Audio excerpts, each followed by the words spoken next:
What's up YouTube? This is AElk94 and today I'm going to be outlining the main features of my new app FencerCalc, which is now available in the Apple App Store anywhere in the world for iPhone and iPod Touch for $1.99. Okay YouTube, we're going to start things off by launching our app FencerCalc by clicking on it. And as you can see, there are three tabs in a tab bar at the bottom. The first tab being the pool calculator. And what it does is it displays a bunch of text fields that you can edit by clicking. And what it will do is whenever you hit calculate, it will display the touches score, touches received, victories, place, everything in a pool sheet. Everything that you enter in here will be displayed in there, including what it calculated. So I mean, you could put whatever you want, really. You don't have to have the names or additional information, which include tournament name, pool number, strip number, referee name, and clubs and warnings. Whatever you put in there is what's displayed. So let's just make a theoretical pool so I can show you how this works. Let's enter some names. I mean, Fencer 1 could be the first guy. Fencer 2. Second fencer, Fencer 3, and Fencer 4. Then I'll just make up scores for them. Let's say Fencer 1 won all his bouts, so 5, 5, 5. 1, 5. 5, 2, 0, 5, and Fencer 4 lost all his bouts. Okay, now when you hit the calculate button, it's going to calculate everything for you, as I said before, the touches score, touches received, place, indicator, and victories. So hit calculate. And as you can see, everything is displayed in this pool sheet, and you can zoom in, zoom out, scroll, do whatever you want.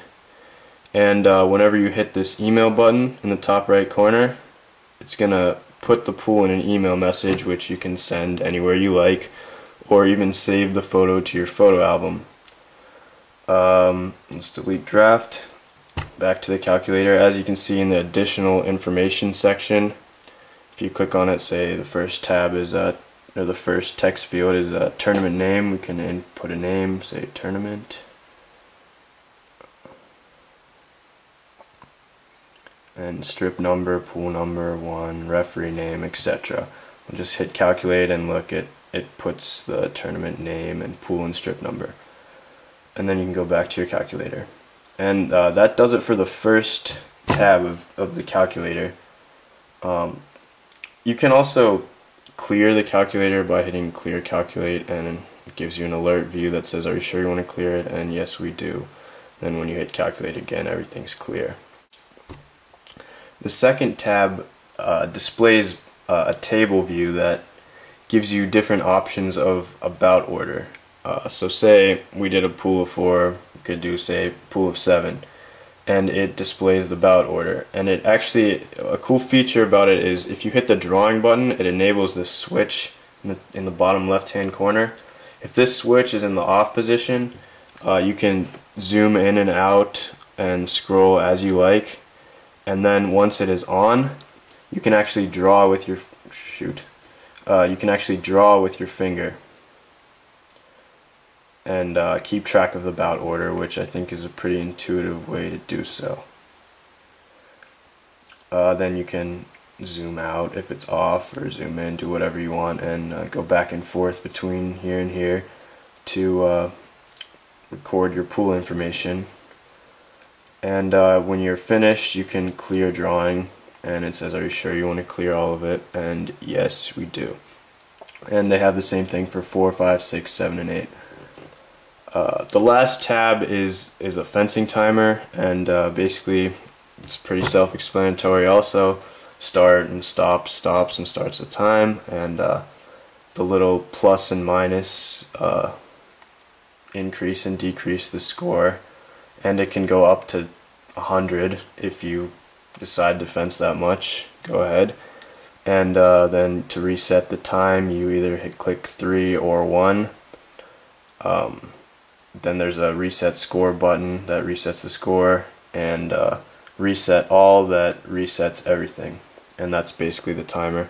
It's kind of a nice timer compared to other apps because the information it displays is pretty big and it's not too complex. I know a couple other apps, including Fencing Ref and Score Counter, are actually pretty complex, especially Fencing Ref. Score Counter is good, except I don't know, the interface is kind of sloppy. But for instance, in Fencing Ref, you have to have at least a pool of 4, and you have to enter a bunch of unnecessary information just to create one pool, and it lags a lot. With this, you can basically enter whatever you want. Like, even if you were in a pool at a competition and you wanted to check your indicator, say you were fencer number 1, and you just wanted to check if the ref didn't screw up, you could put, say, this person won all his bouts, pool of 7, because usually there's a pool of 7 at tournaments, and then you can enter just the things that he scored, like say 2, 3, 0, 0, 0, 1, 1. Then you hit calculate, and it calculates your victories, touches score, touches receive, indicator, so you can check to make sure the ref didn't screw up at all. It's also good for referees in the sense that after you're done with your pool, you can just enter all the information here to make sure you didn't screw up any of the scores. So, and there's a next button here, so it makes it really easy to copy things by looking at it. So if we were looking at something, we could easily go like 5, 5, 5, 4, whatever, and then calculate it, and it would do it. And that basically concludes this video about FencerCalc. I think it's a pretty useful app for any competitive fencer, fencing parent, referee, or just around the club when you want to do a quick pool and you don't want to go through the hassle of calculating touches scored, touches received, victories, indicator, etc. So if you have any questions or comments or suggestions, please post to my YouTube account, and I'll try to get back to you on those. And if you have any suggestions, I'll try to add it to future updates in this app, because I know the first version of my first app is probably not perfect, but hopefully we'll get there. And thank you guys for watching. Just go to the App Store and get it. It's $1.99 if you search fencing. I think it's somewhere towards the middle, FencerCalc, Adam Elcasis. And I hope you enjoyed this video, and I hope it was informational and you found it useful. Thanks for watching.